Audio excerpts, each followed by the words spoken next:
السلام علیکم ورحمۃ اللہ وبرکاتہ۔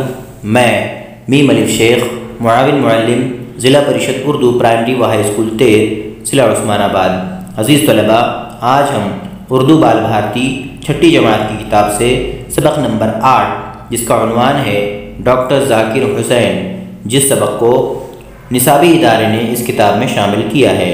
تو آئیے آج ہم اس سبق کو پڑھیں۔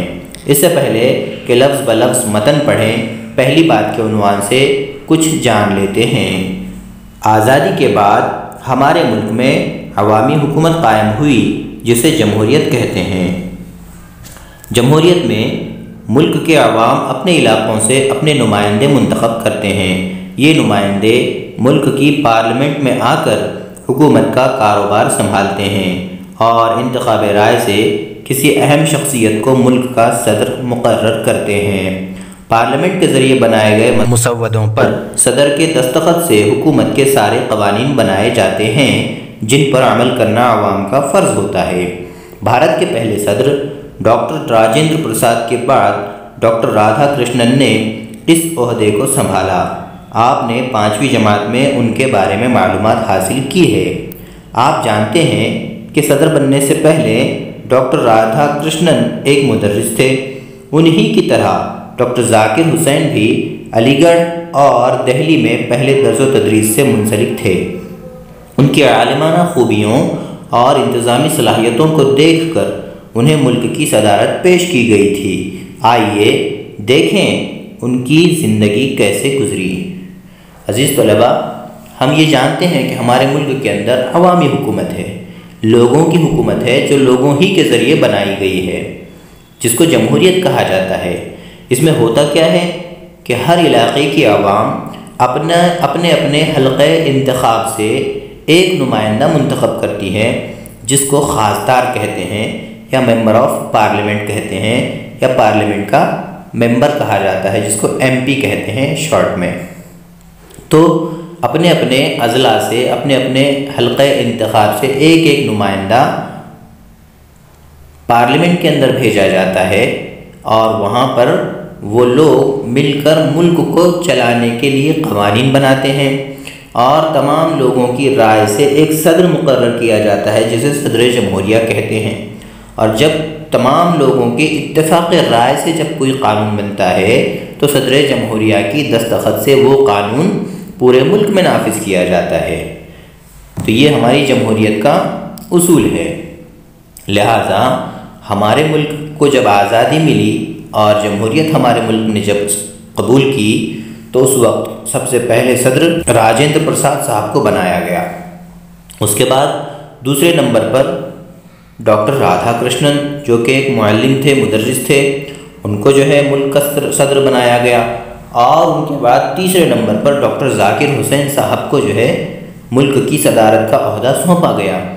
تو آپ بھی جو ہے جامعہ ملیہ دہلی اور علی گڑھ مسلم یونیورسٹی، ان دو اداروں میں آپ صدر بننے سے پہلے درس و تدریس کے فرائض انجام دے چکے ہیں۔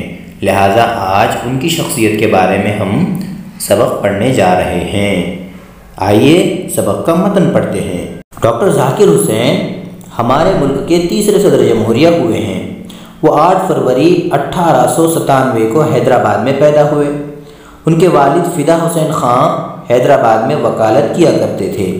ذاکر صاحب ابھی ابتدائی تعلیم حاصل کر رہے تھے کہ ان کے والد کا انتقال ہو گیا، چنانچہ وہ حیدرآباد سے اتر پردیش آ گئے اور اٹاوا کے اسلامیہ ہائی اسکول میں انہیں داخل کیا گیا۔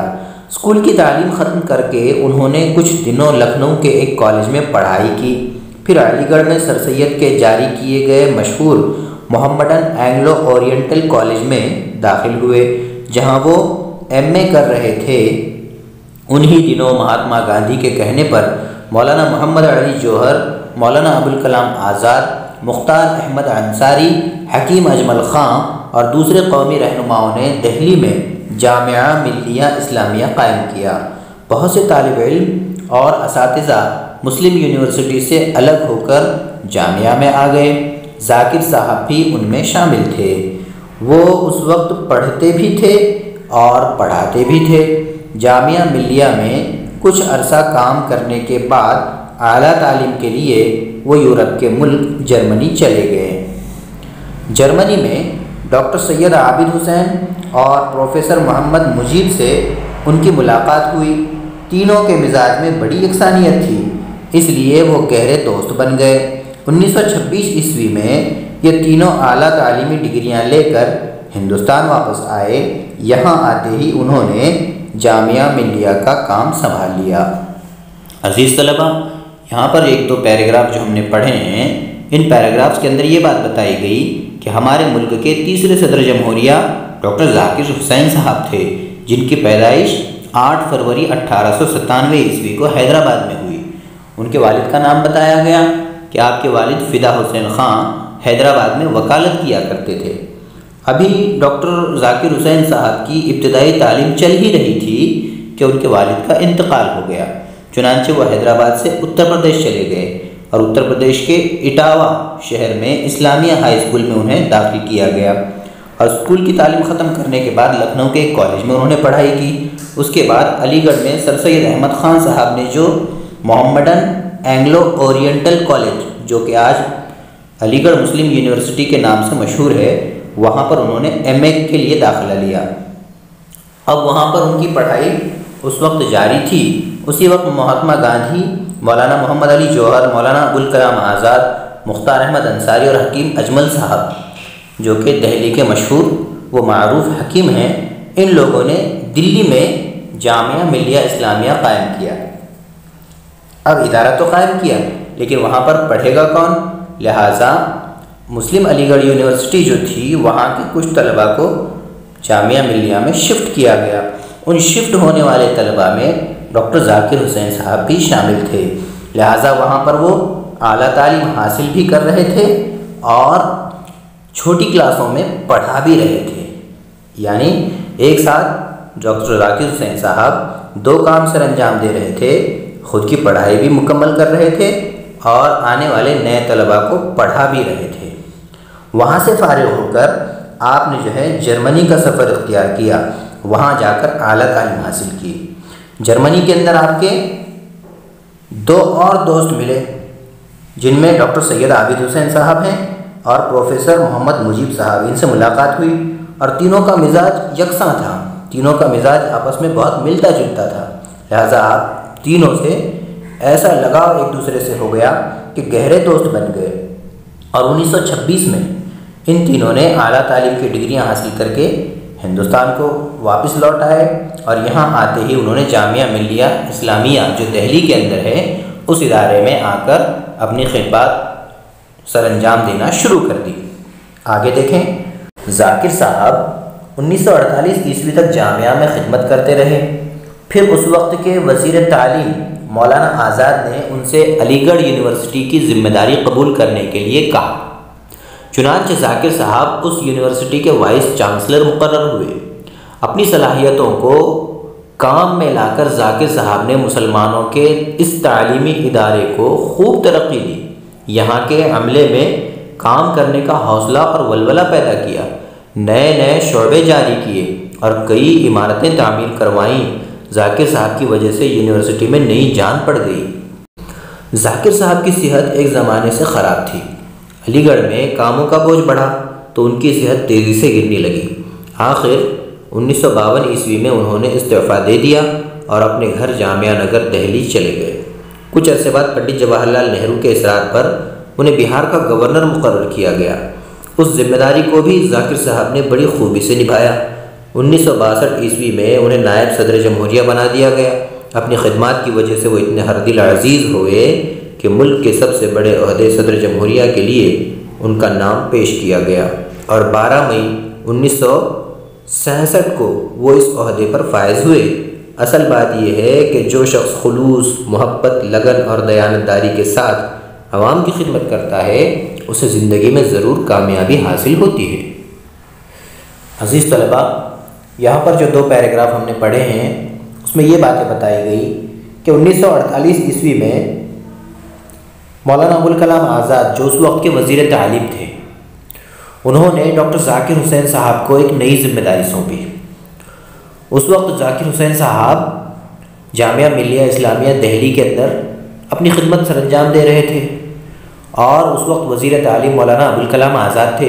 لہٰذا 1948 میں ڈاکٹر ذاکر حسین صاحب کی صلاحیتوں کو پہچان کر مولانا ابوالکلام آزاد نے یہ ذمہ داری سونپی کہ علی گڑھ کی جو یونیورسٹی ہے، جو کہ پہلے محمڈن اینگلو اورینٹل کالج ہوا کرتا تھا اور جو آج یونیورسٹی میں تبدیل ہو چکا تھا، اس یونیورسٹی کا وائس چانسلر کا عہدہ مولانا ابوالکلام آزاد نے ڈاکٹر ذاکر حسین صاحب کو جو ہے سونپ دیا۔ اب یہ وائس چانسلر کا جو عہدہ ہوتا ہے، یہ کیا ہوتا ہے؟ جو یونیورسٹی کا سربراہ اعلیٰ ہوتا ہے، مکھیا جس کو کہتے ہیں، وہ ہوتا ہے اس علاقے کا گورنر۔ جو اس علاقے کا گورنر ہوتا ہے وہ یونیورسٹی کا چانسلر ہوتا ہے، اور یونیورسٹی کی علیحدہ طور پر پوری ذمہ داری سنبھالنے کا جو عہدہ ہوتا ہے کہ گورنر تو جو ہے یونیورسٹی میں آ کر جو ہے سارے انتظامات کی دیکھ ریکھ نہیں کر سکتا، لہٰذا ایک کارگزار عہدیدار کی اور کارگزار سربراہ اعلیٰ کی ضرورت ہوتی ہے، تو اس عہدے کو وائس چانسلر کہا جاتا ہے۔ آج بھی جہاں جہاں یونیورسٹیاں ہیں، ہر یونیورسٹی کے سربراہ اعلیٰ تو اس علاقے کے یا اس ریاست کے گورنر ہوتے ہیں، لیکن کارگزار طور پر جو افسر اعلیٰ ہوتا ہے، جس کو ذمہ دار بنایا جاتا ہے، جو کہ مکھیا ہی دراصل ہوتا ہے اور گورنر کا نائب ہوتا ہے، اس کو وائس چانسلر کہا جاتا ہے۔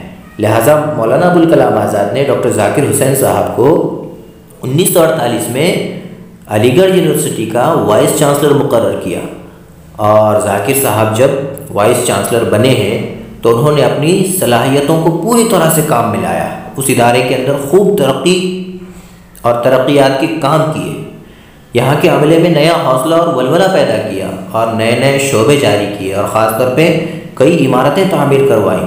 ایسا لگتا تھا کہ اس یونیورسٹی کے اندر نئی جان پڑ گئی ہے۔ لہٰذا وائس چانسلر کے عہدے پہ رہتے ہوئے علی گڑھ مسلم یونیورسٹی کو ڈاکٹر ذاکر حسین صاحب نے خوب ترقی دی، لیکن ہوا یہ کہ ان کاموں کے دوران ایک تو پہلے سے بھی ان کی طبیعت اور صحت جو ہے ان کا ساتھ نہیں دیا کرتی تھی، بلکہ اکثر جو ہے ان کی طبیعت خراب رہا کرتی تھی، صحت جو ہے اتار چڑھاؤ کا معاملہ صحت کے اندر ان کے پایا جاتا تھا۔ اور اس کے بعد علی گڑھ کے جب کاموں میں آپ مصروف ہو گئے تو بوجھ کاموں کا اتنا بڑا کہ تیزی سے ان کی صحت گرنے لگی۔ آخر 1952 عیسوی میں انہوں نے وائس چانسلر کے عہدے سے استعفیٰ دے دیا اور اپنے گھر جامعہ نگر دہلی چلے گئے۔ اس وقت پنڈت جواہر لال نہرو ملک کے وزیر اعظم تھے، انہوں نے اصرار کیا کہ ڈاکٹر ذاکر صاحب آپ کو ملک کے کچھ نہ کچھ کام آنا ضروری ہے، لہٰذا پنڈت جواہر لال نہرو صاحب نے بہار کا گورنر ذاکر صاحب کو مقرر کیا۔ وہاں پر بھی رہتے ہوئے انہوں نے گورنر کے فرائض کافی بڑی خوبی سے انجام دیے اور اپنی ذمہ داری خوب اچھی طرح نبھائی۔ پھر ہوا یہ کہ 1962 عیسوی میں انہیں نائب صدر جمہوریہ بنایا گیا، یعنی پورے ملک کی صدارت میں نائب صدر کا عہدہ ڈاکٹر ذاکر صاحب کو جو ہے عطا دیا گیا، اور آپ نے وہاں پر رہتے ہوئے بھی بہت اچھے انداز میں نائب صدر جمہوریہ کی خدمات انجام دی۔ اور پھر ہوا یہ کہ وہ ہر ایک کے دل میں چھا گئے، ہر دل عزیزی ان کی اتنی بڑھ گئی کہ ڈاکٹر رادھا کرشنن کے بعد صدر جمہوریہ کے عہدے پر آپ کا نام تجویز کیا گیا، اور 12 مئی 1967 عیسوی کو وہ اس عہدے پر فائز ہوئے۔ اصل بات یہ ہے کہ جو شخص خلوص اور محبت اور لگن سے اور دیانتداری سے، ایمانداری سے عوام کی خدمت کرتا ہے، اسے زندگی میں ضرور کامیابی ملتی ہے۔ لہٰذا ہوا یہی، اور آپ کو 12 مئی 1967 عیسوی کو ملک کا صدر جمہوریہ منتخب کیا گیا۔ آگے دیکھیں، مصروفیات کی وجہ سے ذاکر صاحب اپنے گھر کی طرف کم ہی توجہ دے پاتے، مگر ان کے گھر کی ہر چیز سے ان کا اعلیٰ ذوق جھلکتا تھا۔ ذاکر صاحب کو باغبانی کا بڑا شوق تھا، انہوں نے مختلف قسم کے پیڑ پودے اپنے باغ میں لگائے تھے، خاص طور پر طرح طرح کے گلابوں کی کیاریوں سے۔ آگے دیکھیں، مصروفیات کی وجہ سے ذاکر صاحب اپنے گھر کی طرف کم ہی توجہ دے پاتے، مگر ان کے گھر کی ہر چیز سے ان کا اعلیٰ ذوق جھلکتا تھا۔ ذاکر صاحب کو باغبانی کا بڑا شوق تھا، انہوں نے مختلف قسم کے پیڑ پودے اپنے باغ میں لگائے تھے، خاص طور پر طرح طرح کے گلابوں کی کیاریوں سے ان کا باغ سجا رہتا تھا۔ ان کا گھر دنیا بھر کی مشہور تصویروں سے بھی بھرا تھا۔ وہ ان تصویروں کی نقلیں بچوں اور دوستوں میں تقسیم کرتے تھے۔ پتھر جمع کرنا ذاکر صاحب کا ایک اور مشغلہ تھا۔ انہوں نے عجیب عجیب قسم کے پتھر جمع کیے تھے کہ دیکھنے والا دنگ رہ جائے۔ انہیں طرح طرح کے چرند و پرند بھی پالنے کا شوق تھا۔ ایک طرف پہاڑی طوطا ٹیں ٹیں کرتا، کہیں خوبصورت بلی ناز و انداز دکھاتی، مرغیاں سب ایک رنگ اور ایک نسل کی، سفید سفید، ایسی ہی خوبصورت بکریاں۔ ایک دن بکری تسلے میں دانہ کھا رہی تھی، کچھ گھاس اور پتیاں سامنے پڑی تھیں۔ ذاکر صاحب نے اپنی بیگم صاحبہ سے کہا، آپ بکری کو کس طرح دانہ دیتی ہیں؟ گھاس تو زمین پر پڑی ہے، یہ طریقہ ٹھیک نہیں۔ ایک اچھی سی چٹائی بچھا کر اسے بٹھائیے، لوٹے میں پانی لا کر اس کا منہ دھوئیے، تولیے سے پونچھیے، پھر تسلے میں کھانا سجا کر اس کے سامنے رکھیے۔ بیگم صاحبہ اور وہاں موجود دوسرے گھر والے ہنسنے لگے، مگر آپ اس بات پر غور کریں تو اس میں گہرائی ہے۔ اس سے معلوم ہوتا ہے کہ ہر کام چھوٹا ہو یا بڑا اچھی طرح اور سلیقے سے انجام دینا چاہیے۔ یہاں پر ڈاکٹر ذاکر صاحب کی نفاست پسندی، ان کا رکھ رکھاؤ اور ان کی سلیقہ مندی کی خوب تعریف کی گئی ہے، اور حقیقتاً یہ صرف تعریف نہیں تھی بلکہ اصل میں یہ باتیں ان کے اندر پائی جاتی تھی۔ ان کی مصروفیات کا معاملہ یہ تھا، اس کے باوجود اپنے گھر کے اندر بہت زیادہ بازا اشیاء دیکھنے کو ملتی تھی، جیسے پرندے پالنا، باغبانی کرنا، طرح طرح کے جانور پالنا، بلیاں پالنا، طوطے پالنا، بکریاں پالنا، یہ آپ کا ذوق تھا۔ اتنی مصروفیات کے باوجود بھی آپ اپنے ذوق کو پوری طرح سے زندہ رکھے ہوئے تھے، اپنے شوق کو زندہ رکھے ہوئے تھے۔ اور صرف یہی نہیں، آپ کو طرح طرح کے ذوق یہ بھی تھے جن میں پتھر جمع کرنا، رنگ برنگے پتھر جمع کرنے کا شوق بھی آپ کو تھا۔ اور وہ ایسا شوق تھا، اتنے انوکھے پتھر ان کے پاس پائے جاتے کہ لوگ حیرت میں رہ جاتے کہ آپ اتنی مصروف زندگی میں یہ ساری چیزیں کیسے کر لیتے ہیں۔ اور آپ کو طرح طرح کی تصویریں اپنے گھر میں رکھنے کا خوب شوق تھا، اور اس کی نقلیں بھی اپنے دوستوں میں بانٹنے کی فکر کرتے تھے۔ اس سے پتہ چلتا ہے کہ اپنی مصروف ترین زندگی میں بھی اپنے شوق کو کس طرح سے پالا جاتا ہے، اپنے شوق کے جتن کس طرح کیے جاتے ہیں، یہ ڈاکٹر صاحب کی زندگی سے ہمیں دیکھنے کو ملتا ہے، سیکھنے کو ملتا ہے۔ ایک مرتبہ آپ گھر میں داخل ہوئے، دیکھا کہ بکری دانہ دن کا کھا رہی ہے اور کچھ گھاس پتیاں اس کے سامنے پڑی ہوئی ہیں۔ لہٰذا اپنی بیگم صاحبہ سے کہا کہ بکری کو اس طرح دانہ دیتے ہیں؟ ارے بکری کا پہلے اچھی طرح سے منہ دھلائیے، ایک چٹائی بچھا کر اسے اوپر بٹھائیے اور منہ دھلا کر تولیے سے اس کا منہ دھوئیے، صاف کیجئے، اور پھر تسلے میں اس کو کھانا سجا کر رکھیے۔ یہ بات سنی تو بیگم صاحبہ بھی ہنسنے لگیں، اور وہاں جو لوگ موجود تھے وہ سب ہنسنے لگے۔ یعنی اس سے معلوم ہوتا ہے کہ کام کوئی بھی ہو، چھوٹا ہو یا بڑا ہو، اس کو سلیقہ مندی سے کرنا چاہیے۔ یہ ڈاکٹر ذاکر حسین صاحب کے کردار سے ہمیں دیکھنے کو ملتا ہے۔ آگے بڑھیں۔ اکثر بڑے آدمی سمجھتے ہیں کہ اپنے سے نیچے درجے کے لوگوں اور غریبوں سے ملنے اور بات کرنے میں ہماری شان گھٹ جائے گی، مگر ذاکر صاحب کا انداز اور ہی تھا۔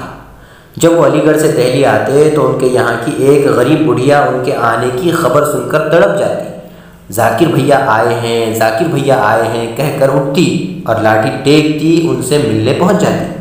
ذاکر صاحب بھی اس سے بڑی اپنائیت سے ملتے۔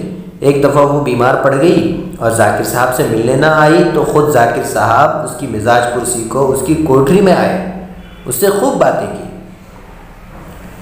یعنی ہوتا یہ ہے کہ آدمی جب زندگی میں تھوڑا بڑا ہو جاتا ہے تو اپنے بڑے پن کا احساس اسے یوں ہونے لگتا ہے کہ وہ چھوٹے لوگوں کو گھاس نہیں ڈالتا، یعنی انہیں بھاؤ نہیں دیتا، ان کی عزت نہیں کرتا، یا چھوٹے لوگوں سے بات کرنے میں شرم محسوس کرتا ہے، عار محسوس کرتا ہے، اور اس کو اس بات کا کھٹکا اور خدشہ لگا رہتا ہے کہ کہیں میں چھوٹے لوگوں سے بات کروں گا تو میری شان اور عزت کہیں گھٹ نہ جائے۔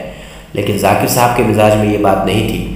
وہ جتنے بڑے قد کے انسان تھے، جتنے بڑے اعلیٰ ضرب کے انسان تھے اور جتنے بڑی اونچی شخصیت تھے، لہٰذا ان کے خیالات اور ان کا مزاج بھی اتنا ہی اونچا تھا۔ میں اپنے تعلیم کے زمانے کے حالات میں یا اپنے چھوٹے پن کے حالات میں جن لوگوں سے ان کا ربط تھا، صدر بننے کے بعد بھی، اتنا بڑا عہدہ حاصل ہونے کے بعد بھی ان سے جو ربط تھا وہ اس میں کوئی فرق نہ پڑا، بلکہ وہی یکسانیت تھی۔